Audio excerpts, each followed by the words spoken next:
Hola.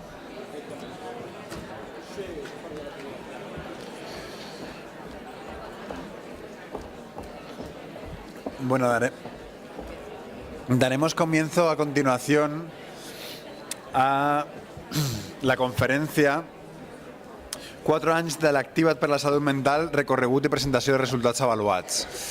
Tenemos en la mesa a los miembros de la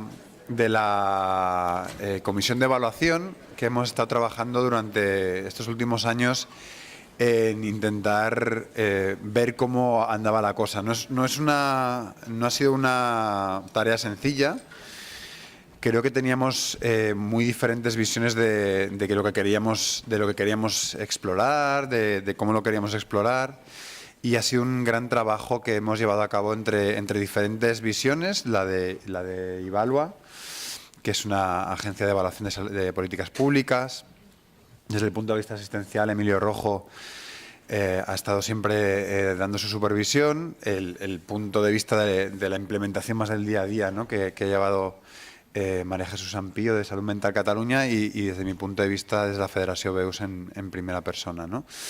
Creo que si estamos aquí hoy es probablemente porque ha habido muchos éxitos. Esto podemos considerar que ha sido un éxito. Han sido 4 años de muchísimo trabajo y a nivel tanto de implementación como de resultados podemos hablar de muchos éxitos. También estamos aquí porque antes hubo muchos fracasos, ¿no? De alguna manera, si el Actíva't ha hecho falta es porque la manera anterior de entender la salud mental no nos ha satisfecho. Creo que si hemos encontrado ese gen o ese lugar del cerebro que nos hubiese curado a todos y todas, pues no estaríamos aquí, pero hemos estimado oportuno que teníamos que cambiar el paradigma. Y yo creo que el Activa't per la Salud Mental ha dado el primer paso en Cataluña para esto. Os dejo os doy paso a María Jesús Ampío, que comenzará con su parte de presentación. Bon dia. Gràcies a tots i totes per ser aquí. És un plaer, no?, veure moltes cares conegudes i també veure cares no tan conegudes, no?, que vol dir que són persones que s'interessen pel projecte.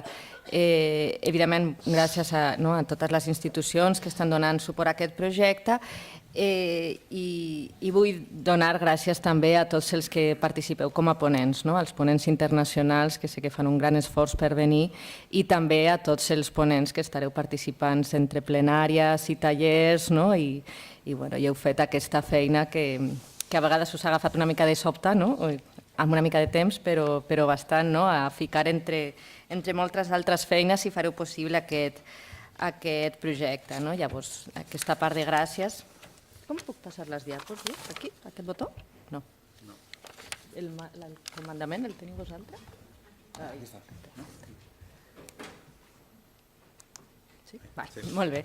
La meva missió és explicar-vos què és l'Activa't, què és el que hem fet i què ha suposat, quins són els resultats en les persones.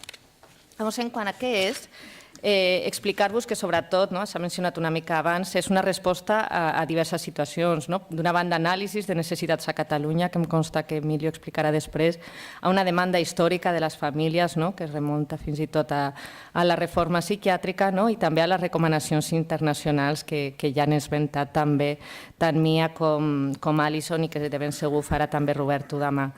També un esforç de coordinació, això s'ha subratllat, i de participació tant del sector associatiu, del sector sanitari, dels serveis de salut mental i també de molts agents socials. I vull destacar aquest esforç també per tota la part de diàleg que ens ha suposat, de diàleg, de converses, d'arribar a consensos, d'explicar-nos unes postures i l'altres i veure de quina era la millor manera de fer-ho, i ha suposat també un esforç personal de moltes persones, de professionals, de voluntaris, i això també crec que calia destacar-ho. I és també un circuit que aprofita i millora pràctiques que ja s'estaven fent servir.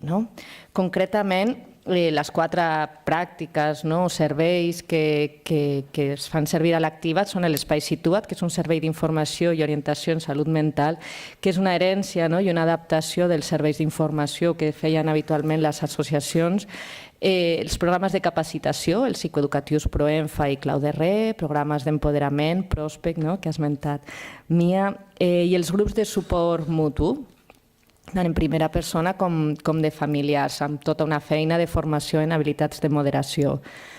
L'Espai Situa't en si mateix és un servei que porten un professionals que vam contractar en el marc del projecte i estan ubicats a centres cívics, associacions, hotels d'entitats. Són atencions individualitzades o familiars, la persona i algú de l'entorn o alguna persona de l'entorn. Hi ha altres activitats que són grupals, els programes psicoeducatius que es fan des dels serveis de salut mental, els programes d'apoderament que es coordina per l'equip de voluntaris per part de la federació i ens fan en centres cívics, i els grups de suport mutu que estan acollits per les associacions. Llavors, el circuit es distribueix d'una manera coordinada entre parts que fem des del moviment associatiu i parts que es fan des dels serveis de salut mental, intentant que tot sigui el màxim de comunitari possible.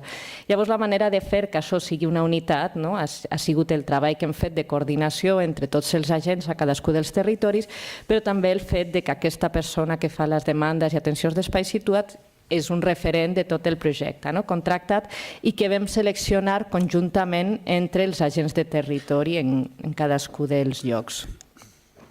Però no només són aquestes parts del circuit, aquestes intervencions més directes, aquestes actuacions, sinó que també hi ha tota una feina transversal d'elaboració de criteris comuns, d'eines i d'estratègies de formació amb la finalitat de garantir l'equitat. Jo crec que segurament Emilio parla d'això també després, però precisament la idea era que l'atenció, estiguem on estiguem en Catalunya, tingui aspectes en comú. Evidentment, cada part de Catalunya, cada territori, cada ciutat i fins i tot ciutats que estan tots just l'una al costat de l'altra tenen la seva cultura i s'han d'adaptar les coses a cada territori, però és important que hi hagi uns mínims d'equitat en qualsevol lloc.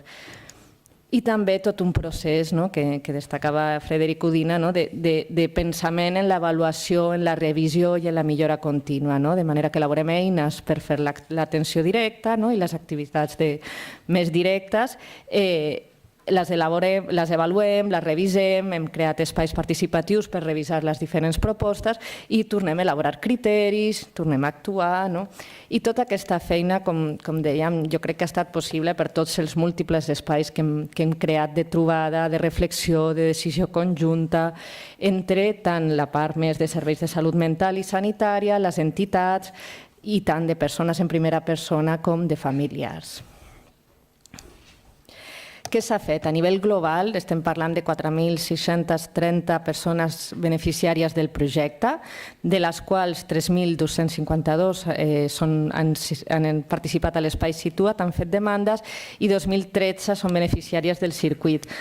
No suma el mateix perquè hi ha persones que són les dues coses, beneficiàries del circuit i fan demandes a l'Espai Situa't. Hi ha 448 persones que van participar a l'avaluació, que després explicarà Jordi Sanz. Hi ha 92 persones voluntàries, en aquest cas esmentem només a les moderadores de GAM, però també estan els facilitadors de Prospect, 21 associacions per tot el territori, 15 finançadors diferents, 140 professionals que han estat impartint les formacions ProEnfa o Clau Darrer, o els multifamiliars de Girona, i 11 entitats proveïdores de salut gestionant els serveis de salut mental. Vull dir, una quantitat d'agents i persones implicats bastant important.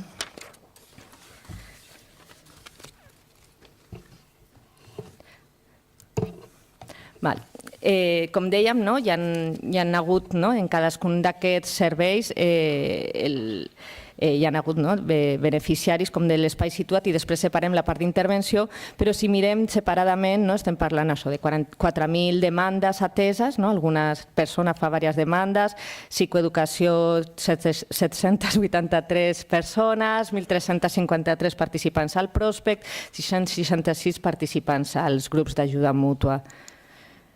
L'espai, si tot no tendrem parlar de gràfics perquè això es farà després en cadascú dels tallers de manera separada, però estem oferint atenció a 15 punts d'atenció diferents a Catalunya i de les 4.000 demandes ateses veiem que els perfils majoritaris són la persona en primera persona que fa demandes d'informació, la mare, els professionals o els germans, i després la resta de perfils ja es queden en una altra banda. Llavors hi ha tota aquesta part d'atendre persones directament en demandes, però a més, en relació a l'espai situat, hem fet tot un treball de sistematització del servei. Hem creat una base de dades compartida que l'hem anat polint amb el temps, hem fet molt treball d'equip, d'intentar crear protocols, maneres de funcionar, hem fet l'avaluació per part de l'Institut DEP, una avaluació externa que analitzés el servei espai situat només, i hem fet també tot un treball liderat pel Pla de Salut del Departament de Salut, de consens, de facilitació, de trobar els punts en comú i les diferències entre els professionals entorn a aquest servei.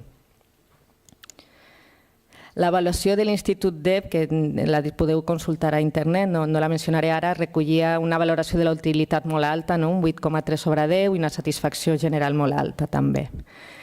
En quant als programes psicoeducatius, també com dir que la valoració que hem estat fent ha estat molt alta. Són programes, el Clau de Re concretament, que és el de persones en primera persona, que ha estat elaborat per Lídia Ugas i Joan Ribas, aquí a la sala, no sé on els havia vist, però per aquí estan també, estaran al taller. Ha estat revisat en el marc del projecte per un grup de professionals per actualitzar-ho també a la realitat d'ara, maquetat, imprès, valorat pels professionals que l'han impartit i valorat també per les persones participants. Com dèiem, van participar 44 professionals de tot el territori català impartint aquestes formacions. El psicoeducatiu Proenfa, que va estar coordinat per el doctor Emilio Rojo, també en el marc del projecte el que hem fet és revisar-ho, actualitzar-ho, s'ha maquetat, imprès, s'ha fet un procés de validació amb la UB, estem en procés i també s'explicarà al taller 3, en aquest cas, i s'han fet reunions formatives i s'han reeditat els vídeos que portaven. La satisfacció també, com podeu veure, és molt alta. En relació als programes d'apoderament pròspec, hi ha una xifra molt alta, 1.353 persones participant, es subdivideixen en 4 blocs. Hi ha un bloc en primera persona, on han participat 400 persones, un bloc de familiars, un bloc de professionals i un mòdul comú. Aquests mòduls, cadascú d'ells, el que es caracteritzen és perquè estan impartits per persones que pertanyen al grup d'iguals, és a dir, familiars a familiars, professionals a professionals i persones usuàries a persones usuàries. És un projecte que va estar elaborat per YouFami i l'estat espanyol es coordina per la Confederació Salut Mental Espanya. I el que hem fet en el marc del projecte, a part de realitzar totes aquestes formacions, és participar en el procés de revisió, formar persones voluntàries facilitadores. La satisfacció, un cop més, és molt alta. Ja hi ha una foto d'un dels mòduls comuns a Tarragona, on estan tant les persones usuàries, familiars, com persones professionals. Els grups d'ajuda mútua hem fet un doble treball. D'una banda hem ajudat a que es creïn GAMs en si mateix, tant de familiars com en primera persona, però també hem fet formacions per a persones moderadores. Un cop més tenim una valoració de la satisfacció molt alta. En total hem format 92 persones moderadores. També hem fet tota una feina de sistematització, però aquesta us la vull explicar una miqueta més endavant.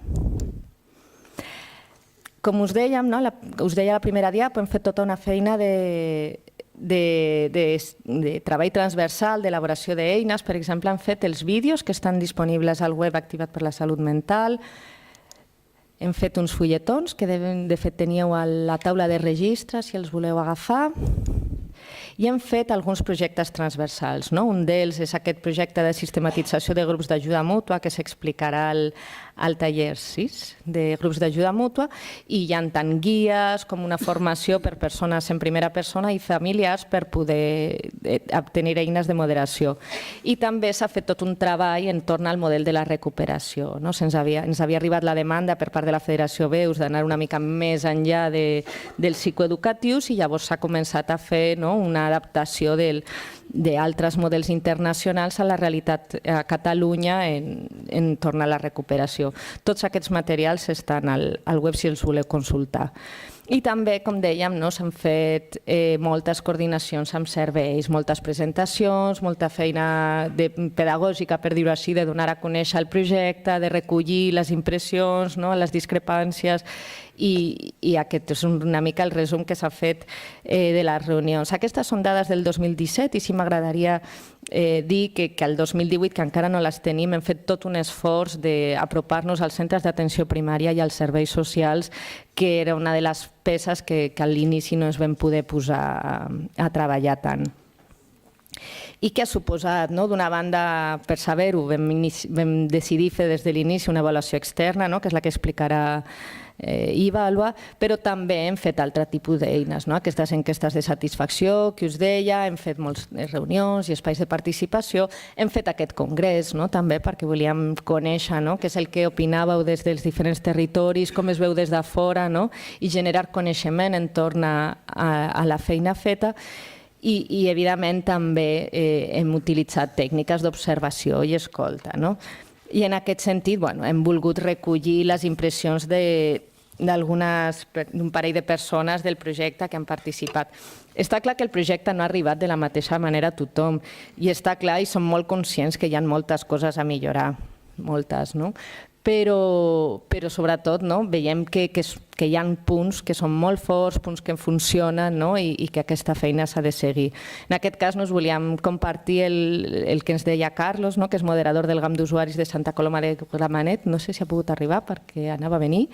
És aquaròfil, que m'aclaria que això no és un diagnòstic, és només el hobby de que t'agradi molt conèixer els aquaris i els peixos, i em deia que el projecte nos ha ayudado a ver que no estamos solos y que esto es muy importante para una persona con enfermedad mental. Deia que el prospecto es el punto de partida para todo lo demás y el GAM es como una válvula de escape para las personas con cualquier tipo de enfermedad. Decía, de hecho, que se deberían hacer más para los familiares. Participan uno de usuarios, pero pensaba en que las familias también tienen que poder hacer más. Decía, por ejemplo, que el prospect se le quedaba corto, que es una información que falta en tema de derechos y que era importante hacer más. Que había visto a las personas participar al GAM, entrar con una cara y salir con otra, y esto era importante para él. Em deia també, i no és recollit a la diapo, que la feina de ser moderador li omplia molt, que el ver com a moderador com entrava la gent al GAM i com sortia, això era una cosa que l'enriquia i li feia seguir endavant. Y de ella, como una mica como a conclusión, todo esto hace que la persona se empodere. El empoderamiento es una palabra que he aprendido ahí. Vamos más allá de los límites que nosotros mismos nos planteamos. Nosotros mismos nos estigmatizamos muchas veces. En el prospecto esto sale, hay un antes y un después, y no habría sido posible sin el Activat. I parlàvem també amb la Pilar. He de dir que a mi que em toca la feina de gestió, quan vaig parlar amb la Pilar, he tingut un parell de moments d'emocionar-me realment, de pensar, com evidentment no hem arribat a tothom de la mateixa manera, però les persones que hem arribat molt, realment és impressionant sentir el que diuen. Deia, Pilar, és mare d'una filla de 34 anys amb diagnòstic i deia que és la propietària de la primera botiga sostenible a Manresa. Deia, portem 13 anys amb la seva filla, ella era entrar i sortir, ara hem arribat a poder tenir un diàleg tranquil. Ui? Què ha passat? Ui, ja. Sense esverar-nos. Han passat coses a la casa i ningú ha cridat. Ara entenem millor el que li passa. Sempre la psiquiatra ha sigut un gran suport, però ara estem tots millor. És curiós, perquè ella estava molt contenta de la feina de la psiquiatra, però deia, l'Activat ha sigut un impuls més, que és com ho veiem nosaltres també. La classe de la treballadora social, en català, la classe de la treballadora social va ser magistral, els professionals van ser molt didàctics, un 15/10, excepte la professional que va llegir les diapositives, ja sabem llegir. Feia també aquesta idea de és important aquest treball multiprofessional, aquest treball de la treballadora social també. En relació als grups, m'estan apagant la imatge.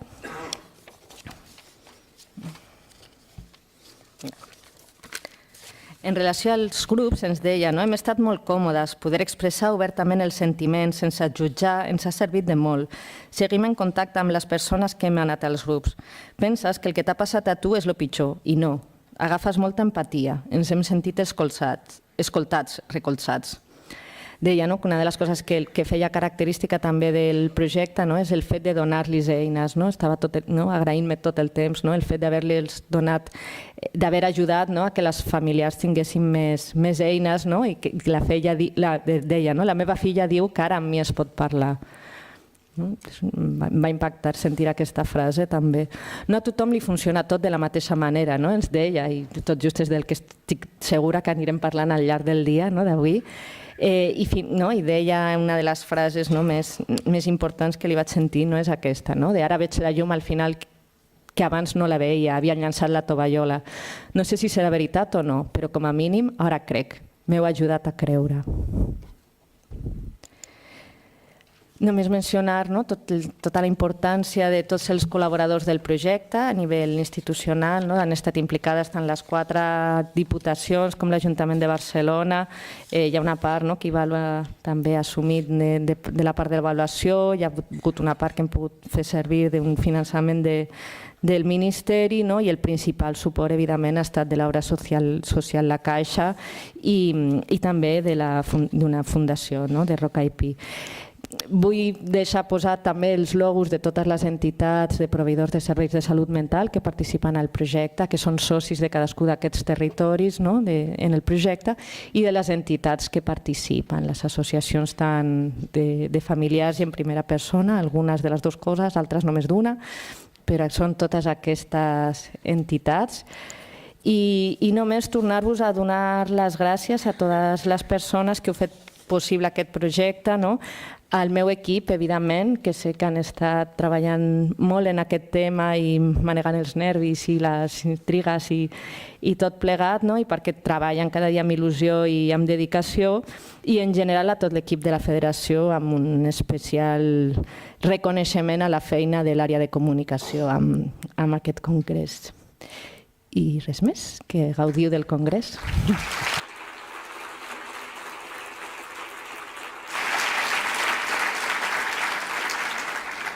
Donem pas a Jordi Sanz d'Ivàlua.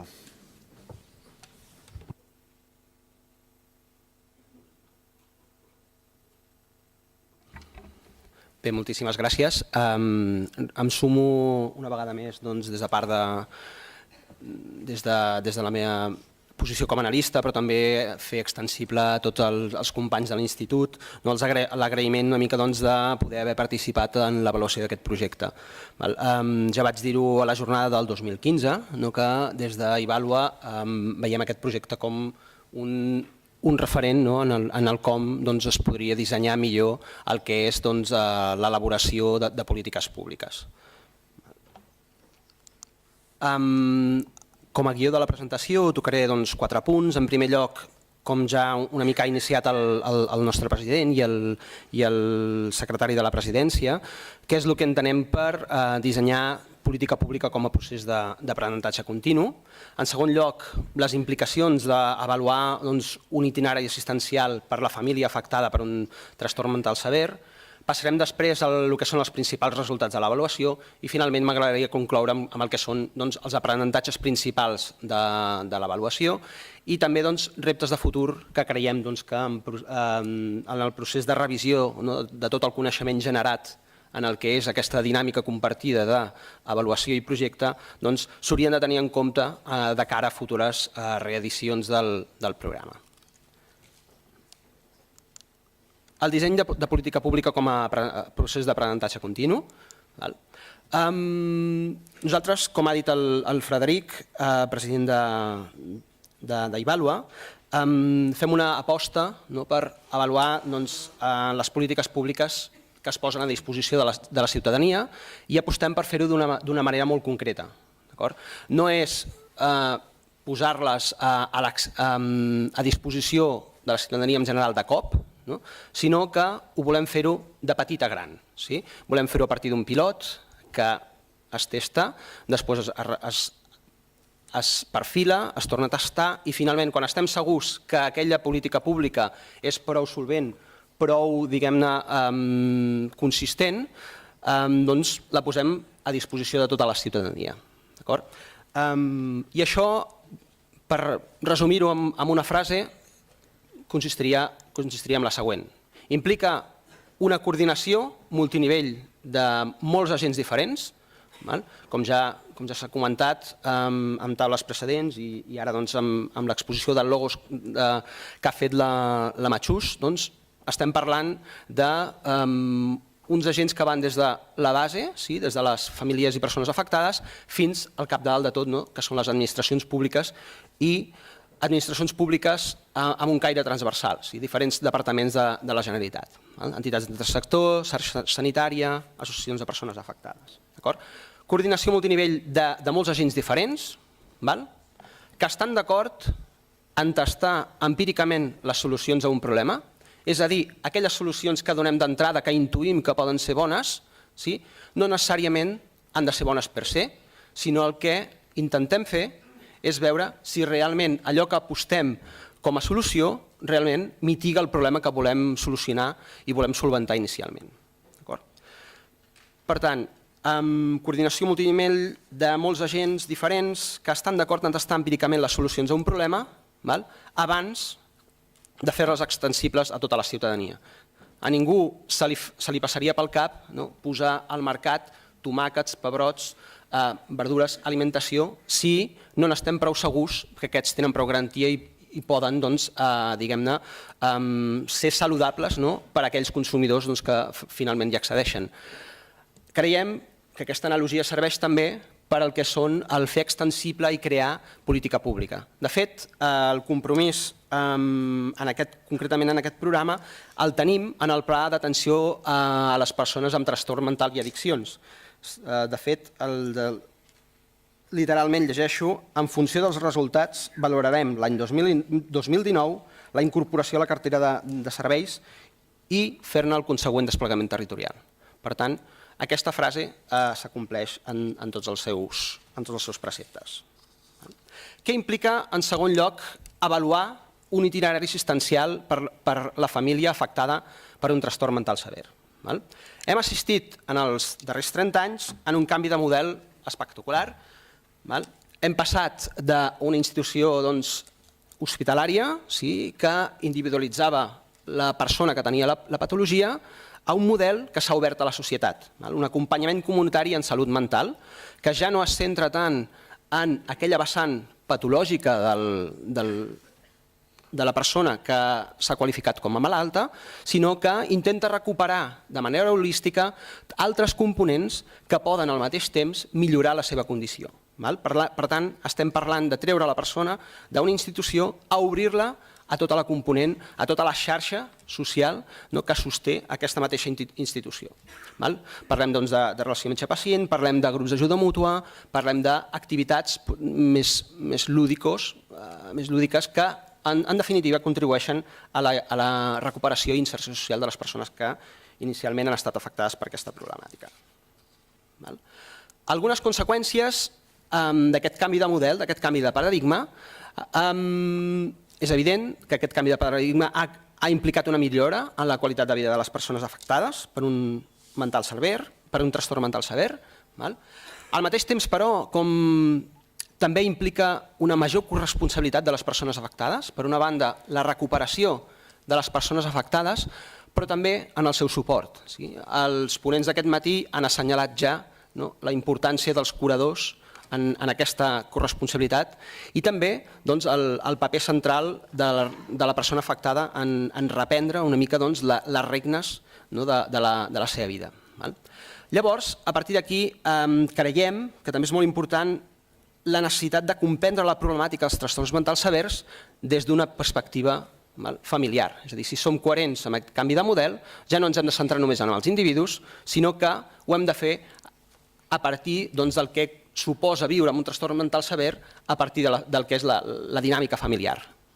I a partir d'aquí es necessiten intervencions que proposin canvis, actuacions tant a nivell de persones afectades com a curadors.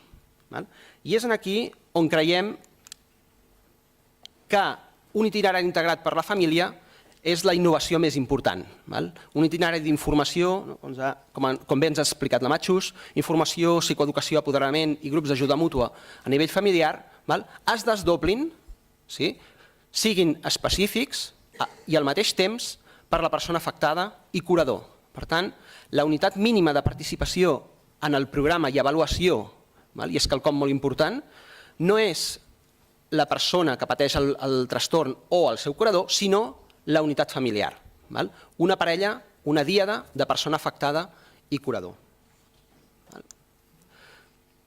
Aquests són els criteris una mica de participació en el pilot experimental que ja l'any 2015 en la darrera jornada posàvem de manifest. Són uns criteris concrets de diagnòstic que fan referència a la persona afectada, que té un temps superior a 2 anys de diagnòstic, entre 18 i 63 anys, i no haver rebut tractament similar activat en els darrers 12 mesos, i pel que fa als curadors, que siguin curadors d'aquests criteris diagnòstics i no haver tampoc rebut tractament familiar activat en els darrers 12 mesos. I això és molt important, perquè com a pilot experimental són uns criteris que hem hagut de fixar, per una mica saber si allò que volem tastar és degut a la selecció de les persones que entren a participar-hi.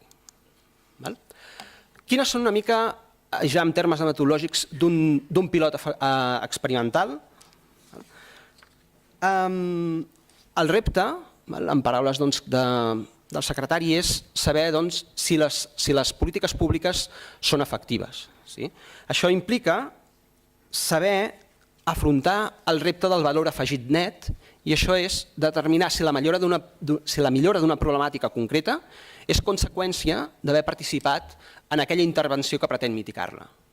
La participació en quelcom redueix, millora la problemàtica que justifica l'existència de la mateixa intervenció. Llavors, com ho fem?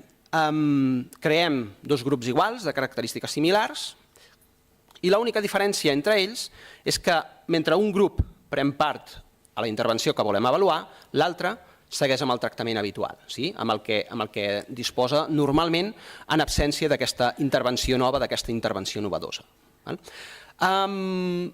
No ho fem de manera... L'entrada en un dels 2 grups es fa a partir de l'atzar, de tal manera que aquesta assignació per atzar fa que els 2 grups siguin veritablement iguals. Per fer-ho a nivell d'analogia, és com s'analitzen els assajos clínics més tradicionals en medicina, però amb les seves particularitats i adaptats al que és l'avaluació de l'efectivitat en polítiques socials. Concretament, el disseny metodològic és un disseny experimental amb assignació aleatòria entre el programa, entre un conjunt d'unitats familiars elegibles, un total de 2.234, al final es van contactar, al final només van poder comptar amb la participació de 224, que totes tenien accés a l'espai situat, per tant aquí no deixàvem a ningú sense res, sinó que ja d'entrada tenien accés a un servei d'informació, i 111 van acabar en el grup de tractament i 113 en el grup de control. Llavors, al cap d'un temps, es miren els diferents outcomes i es compara el que són els resultats en els 2 grups. Quines són una mica les preguntes d'avaluació d'aquest disseny experimental, que com veurem tot seguit és un disseny experimental multimètode. Per una banda, es pregunta tot el que són temes sobre l'efectivitat, si el fet de participar en aquesta intervenció millora unes variables de resultat, però també hi ha una component de veure com s'ha posat a la pràctica el programa. És a dir, hi ha una vessant, un interès de veure si la implementació del programa ha estat talment com s'havia previst inicialment, i aquesta segona vessant s'ha fet a partir de metodologia completament propera al que són els mètodes més qualitatius tradicionals, grups de discussió i entrevistes. Passem una mica al que són els diferents outcomes. 5 minutets. Doncs aniré una mica més de pressa. a forma de síntesi, hi ha un interès per recuperar outcomes que es centren en el que són outcomes no convencionals, que són propis de les persones afectades. En primer lloc, el grau de recuperació personal. Noteu entre parèntesis l'instrument que hem fet servir per capturar aquest outcome. La càrrega de cura del curador principal, la seva xarxa social. També hem comptat amb l'ús de registres administratius per veure si el programa ha tingut el que són repercussions amb l'ús de serveis sanitaris o, finalment, amb una reducció amb el consum de fàrmacs. Quins són una mica els principals resultats de l'avaluació? Hem vist, pel que fa a la recuperació personal, que el participar a l'itinerari Activa't per la salut mental és efectiu a l'hora de millorar la recuperació personal de les persones afectades, especialment en el seguiment de 6 mesos. Sobretot en el que són les fases més avançades d'aquesta escala de recuperació personal, fases en les quals la persona afectada per un trastorn mental sever s'activa, és capaç de recuperar, disposar d'ella mateixa, buscar recursos per la millora constant i és conscient que hi ha encara un procés de millora en tot el que és la seva condició i recuperar una mica la capacitat de decisió en el seu projecte vital.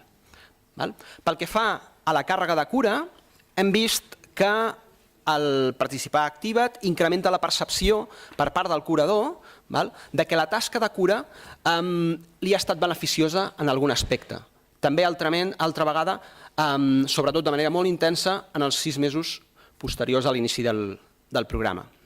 Hem vist que participar a l'Activa't per la salut mental ha estat capaç de canviar el marc mental del curador. De fet, de passar-ho de veure d'un aspecte negatiu a extreure'n totes aquelles percepcions més positives i millores que el fet d'haver passat per una tasca de cura de fa molt de temps li han implicat millores en el que és la seva vida quotidiana. Pel que fa a la càrrega de cura, no hem detectat el que són impactes sobre aspectes del dia a dia, tant en la reducció de la càrrega de cura, en la freqüència, com en la percepció del curador en el que són millores en la seva condició de cura. Pel que fa al suport social, tampoc hem trobat evidència que el fet de participar Activa't tingui millores en el que és en el suport social autopercebut del curador, que impliqui una millora en el que són les xarxes socials.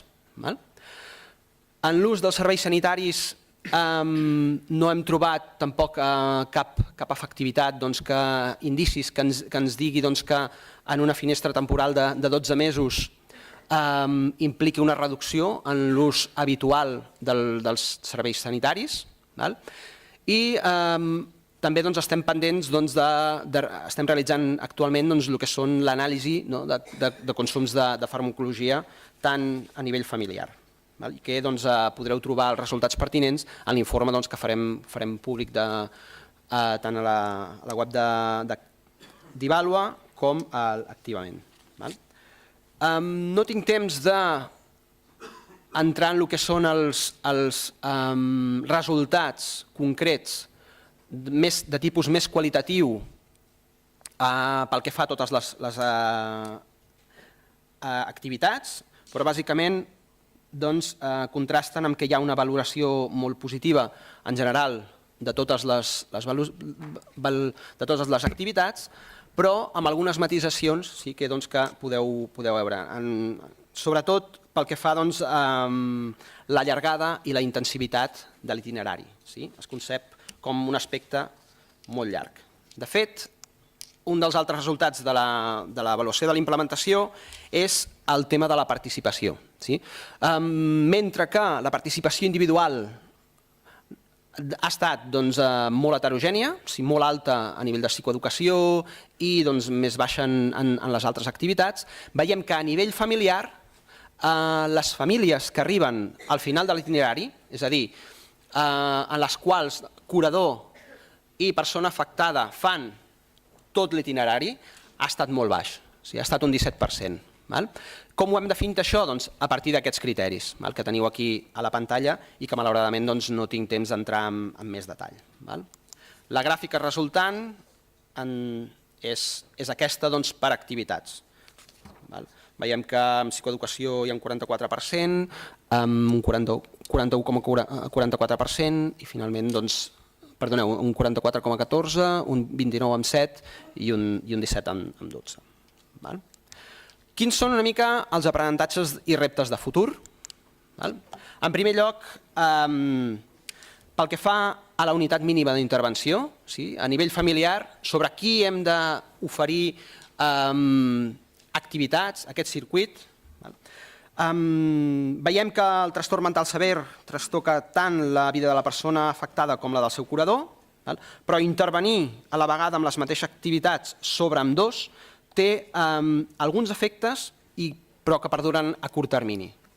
Per tant, acabo els reptes, que és un minut, si no, diguem-ne que el conjunt de l'exposició no haurà tingut sentit.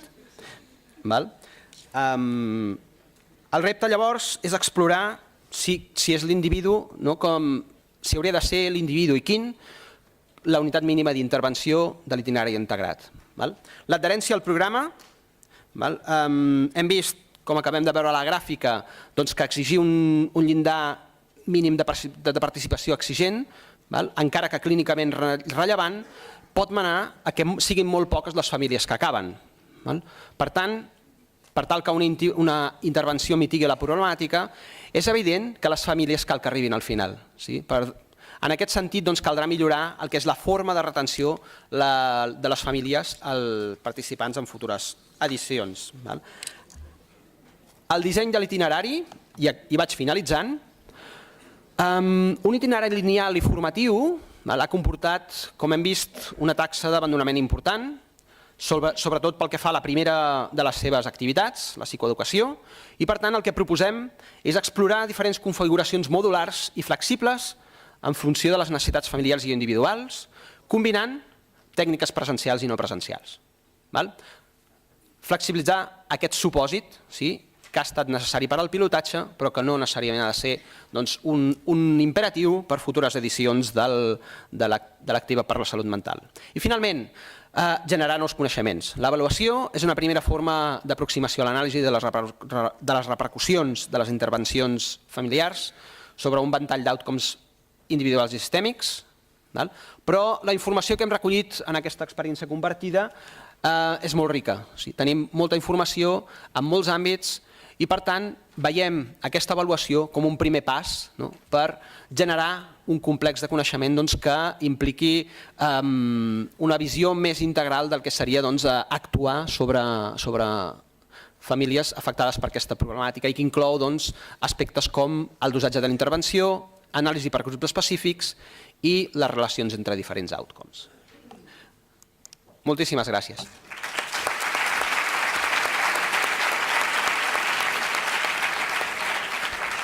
Donem pas a Emilio Rojo. Mentre surt la presentació,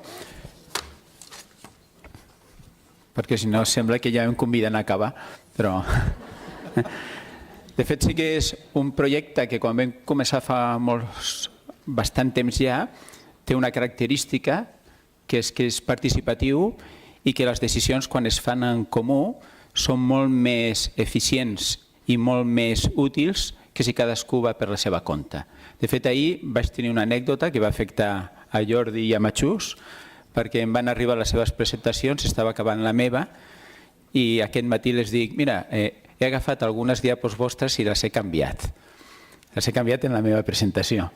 Però clar, em diuen, sobretot Jordi, em diu que m'has canviat la meva presentació? I dic, no, la teva no, però sí que he aprofitat algunes. I és com que no hi ha massa temps, sí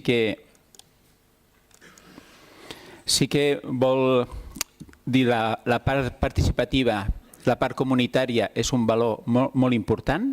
Hi ha unes raons que repassaré, després algo de xifres que ja s'han donat, en el que ho passaré ràpid, i l'avaluació de l'impacte, que també és molt important, i a sobre un model que entre tots penso que en la jornada d'avui podem acabar de dir. Perquè a vegades hi ha diferents models, diferents sistemes, però un model és un ideal i un país tindria que tenir un sol model.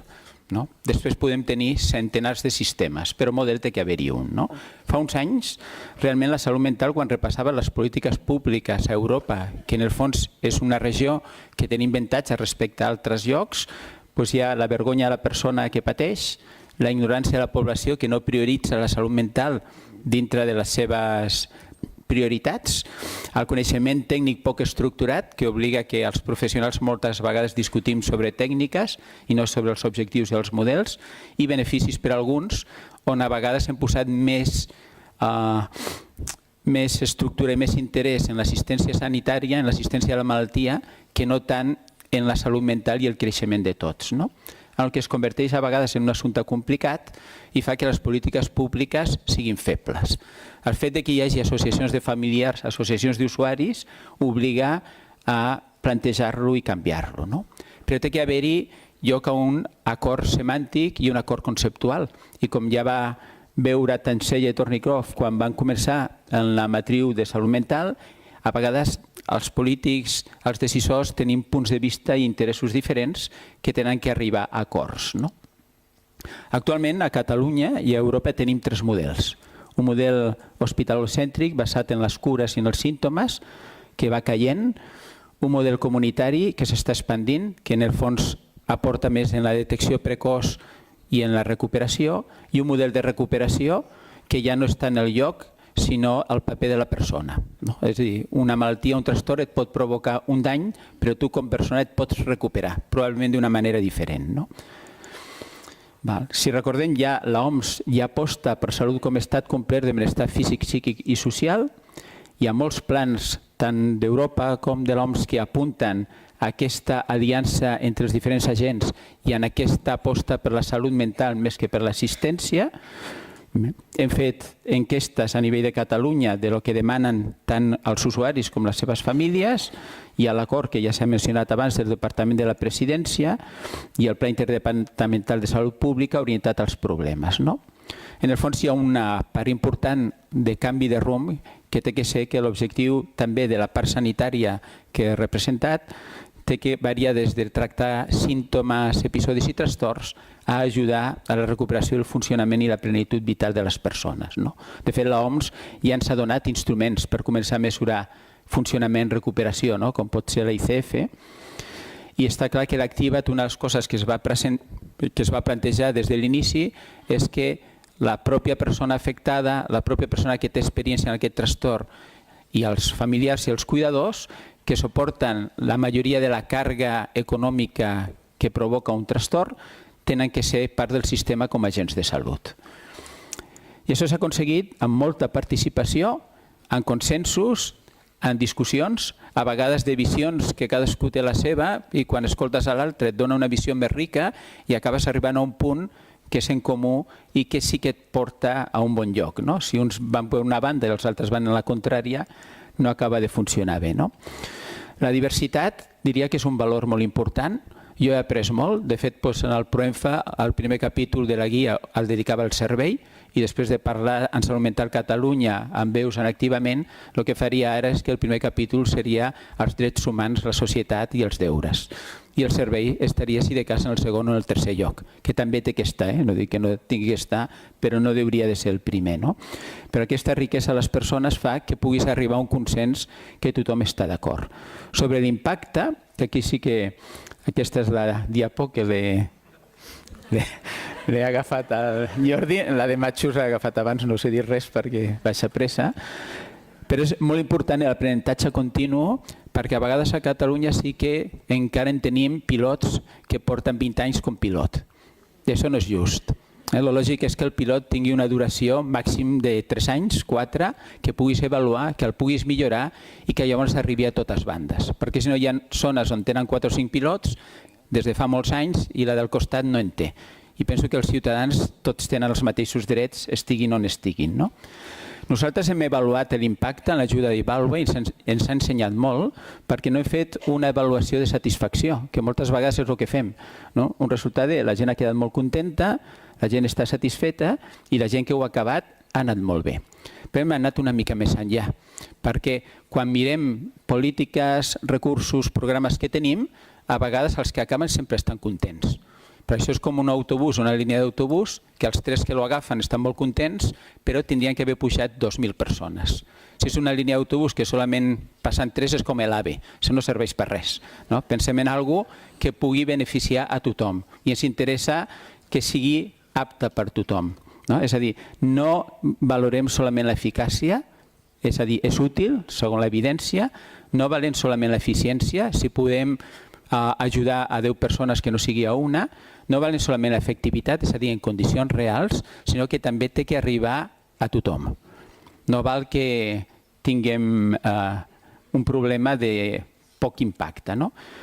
L'avaluació ha costat moltíssim, moltíssim, i tothom ha sigut molt generós en acceptar una avaluació, perquè significa una rigidesa. Ha parlat Jordi de que hem definit família, ara sabem que probablement, i ho discutirem avui, l'individu és més important i la família té que estar, però l'individu també, però la selecció de persones, el comprovar i el seguir l'avaluació també ha significat un impacte sobre el mateix programa. Però dades en teníem que tenir. Sí que veiem que, tal com hem dissenyat l'avaluació, la participació cada vegada ha sigut menor i això ho estem analitzant. No en tots els territoris, no en tots els programes. Hi ha certa variabilitat, que ara en els tallers tindreu més dades. Hi ha llocs on no hi ha hagut cap pèrdua, hi ha altres on hi ha hagut molt, hi ha hagut alguna diversitat. Ara, igualment, sí que hem arribat a la conclusió de que podem treballar junts. I podem treballar no per dir jo implementaré un programa que ho faig jo i el meu programa és millor que el del costat. No és així. Si el teu programa és millor que el del costat, ho treballem en el del costat i al final tenim els programes millors per Catalunya, que en el fons és del que es tracta. Hem pogut veure quines persones són les que es beneficien i quines persones no es beneficien. I tenim que fer un esforç en canviar l'Activa't perquè arribi també a aquelles persones que no es beneficien i que potser és important que també arribin. Si tens un programa on la persona ja té moltes competències, un alt nivell cultural, una xarxa social desenvolupada, gran consciència de trastorn, està molt evolucionada, farà el programa, quedarà molt content, però el que interessa també és aquella persona més feble, més aïllada, que té més problemes i que realment també necessita més ajuda.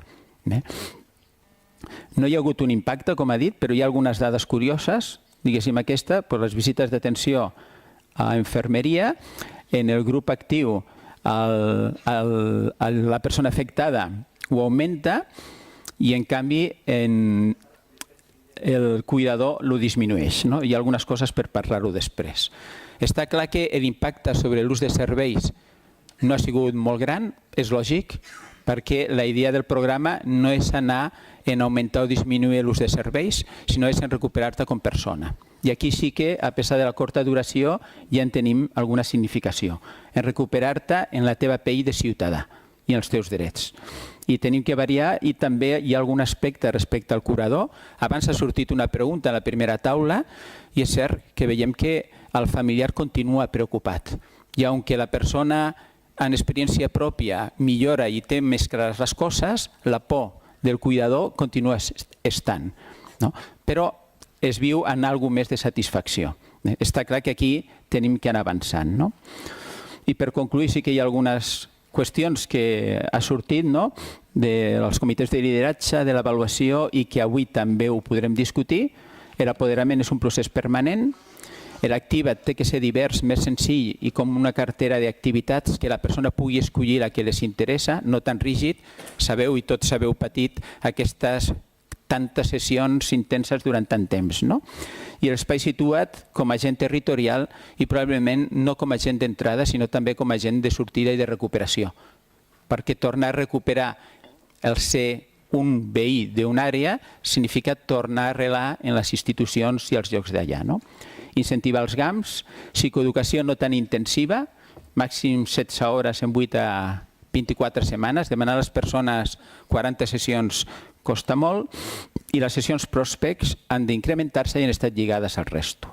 Això és per discutir-ho, però penso que l'Activa't sí que pot ser un impacte molt important en que el model de recuperació es converteixi en el model de Catalunya i pugui avançar sobre els altres dos que també tenen que estar, però lògicament com a país jo diria que entre tots tenim que decidir quin model tenim i anar cap a ell en 5, 10 o 20 anys, no? Per tenir 3 models. I en aquesta línia estem treballant ara, sobretot activament veus i les persones afectades, treballant noves eines per anar com aquest manual per a la recuperació i l'autogestió del benestar que en les properes setmanes ja ho veureu. És a dir, d'una situació on el trastorn mental danya tothom i tothom lluita, tenim que buscar una aliança global perquè la participació en la societat i en la comunitat augmenti. Moltes gràcies i he acabat.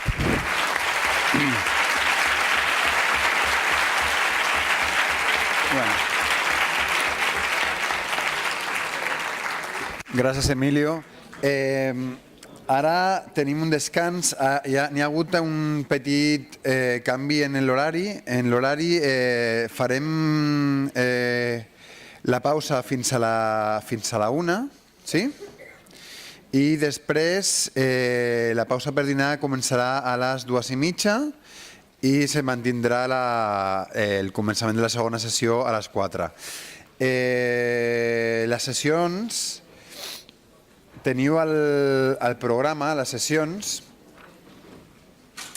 tenim ara els primers grups de treball, l'avaluació al detall a la sala Alfa, missió, funció, encaix i futur de l'espai situat a la sala Curí, formació psicoeducativa de les famílies, com es pot millorar a la sala Àgora, formació psicoeducativa a persones amb experiència pròpia, aprenentatges del clau de re a la sala Gamma, Prospect, un espai de reflexió conjunt de trobada i aprenentatge a la sala Tau, com continua el suport a la comunitat, els grups d'ajuda mútua a la sala Beta, i després de dinar, en la segona tanda de grups de treball, ja la de...